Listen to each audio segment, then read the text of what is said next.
Hi folks, this is Greg at Best Choice Trailers. Today I'm going to take you for a walk around the Lamar DM10 77-inch by 12-foot trailer. It's a 9,900 pound GVW. This trailer is one of the most common dump trailers that we stock.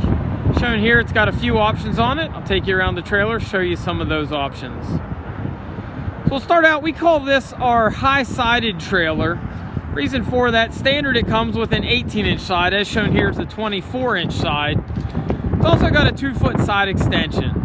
So mainly we stock this two ways. We have what we call our standard and our deluxe, and then this would be a alternative to the deluxe. It would be the deluxe with high sides. So I'll take you for a walk around the trailer, show you some of the standard features as well as some of the options on this that we put on that we think will be beneficial to you.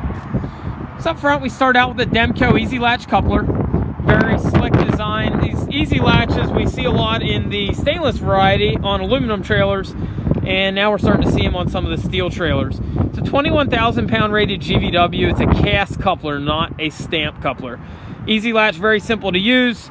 As you would put the jack down on the ball, or use the jack to put the coupler down on the ball, it's going to auto close. Very slick design. We option this with the 12K jack. Standard would be the 7,000 pound. 12K is certainly heavier duty. It's a bigger jack like you'd see on a gooseneck. Probably overkill for this size trailer, but we like it. It's got 2 grease zerks. It's got a ball bearing kit if you ever need to replace it. These 12K jacks are spring loaded. You'd simply kick the pin or use your hand to turn it to the side.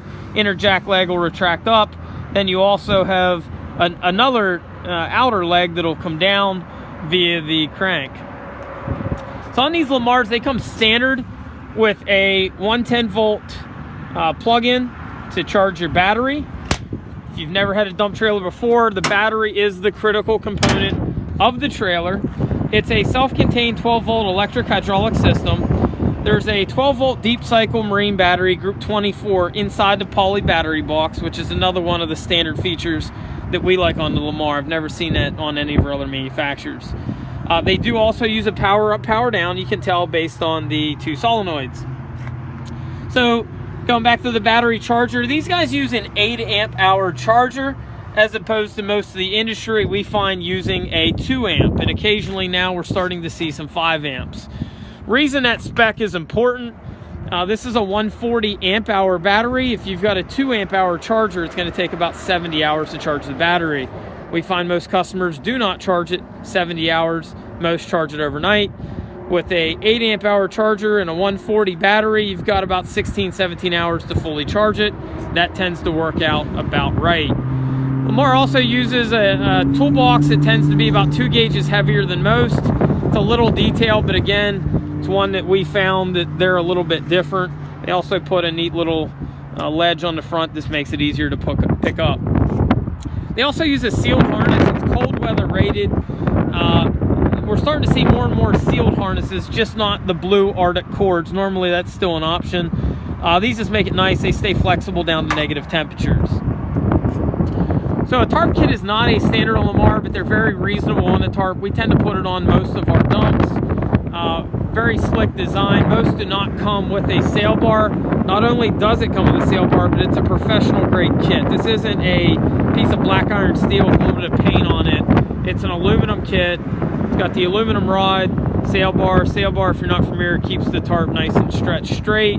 Also something that you can easily pick up with one hand, lift it up, instead of having your tarp get caught on whatever's inside the dump trailer. It's also a spring latch handle. It'll easily spring back to the side and out of the way, or you can take the handle out. It's also sprung again with the sprocket. So as mentioned previous, this trailer does have the 2-foot side upgrade. Standard would be 18 inches. It's also got the 24-inch solid steel extensions. On this trailer, we've done the charcoal powder coat with the black wagon wheels. Very sharp design. So Lamar does a few things different than most in the industry. Some of the things that they are similar to others would be the tongue and the mainframe are both 5-inch, which is pretty standard. And then Lamar uses a 4-inch bed frame, which similar to industry standard. We see some with a 3. Nothing too much special to look at or different to look at there. Where they are significantly different would be this rigid rail. Industry standard would normally be to take the sidewall up, over, and form it down a little bit. You can see here they've not only gone down, but they've actually returned it the whole way back to the side rail. They've also got a 3-inch lip on the top instead of a 2. There's very little deflection in that side rail as opposed to most in the industry. Significantly different.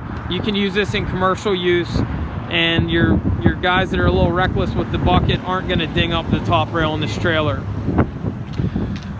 Radial tires standard, 225/75 R15, load range D, 8 ply. Dexter brand axles, they've got the new never adjust brakes, and these have the easy lube hubs, so you can do your own simple bearing maintenance. Simply pull the black cap off. Short Track also Lamar also uses a J-hook going down the side of the trailer. Makes it easy for you to tie down a tarp kit with some bungees. Also notice the side extensions go right down into stake pockets. So at the back they use a 4-inch D-ring. They also use these inside the bed, where most of the industry is going to use a 3-inch. So they just go with a little bit bigger, heavier duty ring. We also like the double broke fenders. We see double broke on a fair amount of the industry, some still using single. These give you some added strength.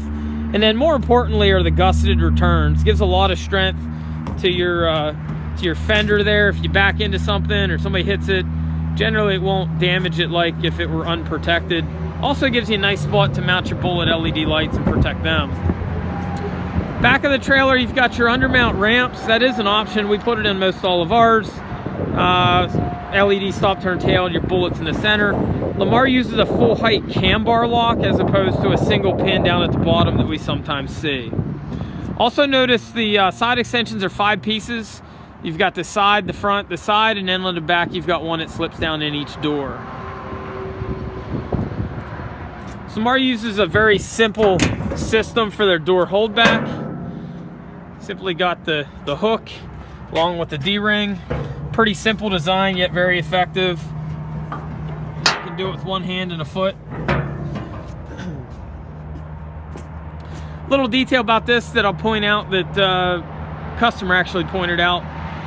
They had on one of their previous trailers, and this apparently happens more often than you'd think. Their gate only went to a 90. They came out the driver's side, they picked it up, and they basically tore their gate door off. This coming back past the 90 is important.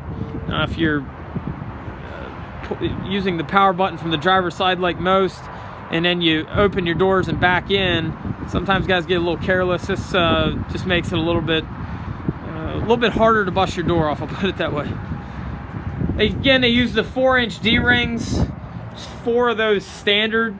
The ones in the front, they put front in the corners attached to the floor. They're going to be out of the way. And then at the back, they take and put them at the toward the bottom of the sidewall.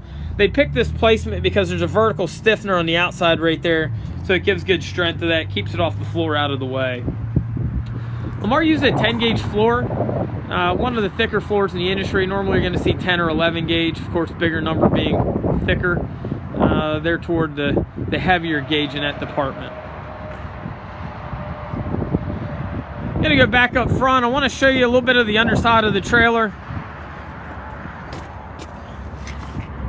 One of the things Lamar does a little bit different, they use a 5-inch cylinder underneath and structural channel cross members. So folks, you should never put a dump up with the doors open, but again, working with one hand, we're going to be careful here not to damage it. Let's put it up a little bit so you can see it. That's a 5-inch cylinder. Lift cylinders on a 10K dumper normally 4-inch. Occasionally I'll see a 3-inch. These guys go with an oversized 5-inch. So again, more cylinder than you'd really need. Then the floor cross members on this are 16-inch on center, 3-inch structural channel. Again, this is toward the heavier side of the industry. A lot of times we see a fab channel cross member. These guys still go old school with structural channel. Most of the trailers in the industry are going to have a bed frame. Lamar uses a 4-inch channel bed frame to tie all your cross members together.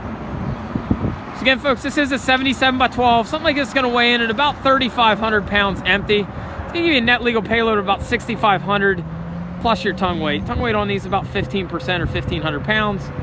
Giving you about 7,500 to 8,000 pounds capacity. you have any questions about this or any of our other trailers, give us a ring, 717-220-4220, or visit us on the web at bestchoicetrailers.com.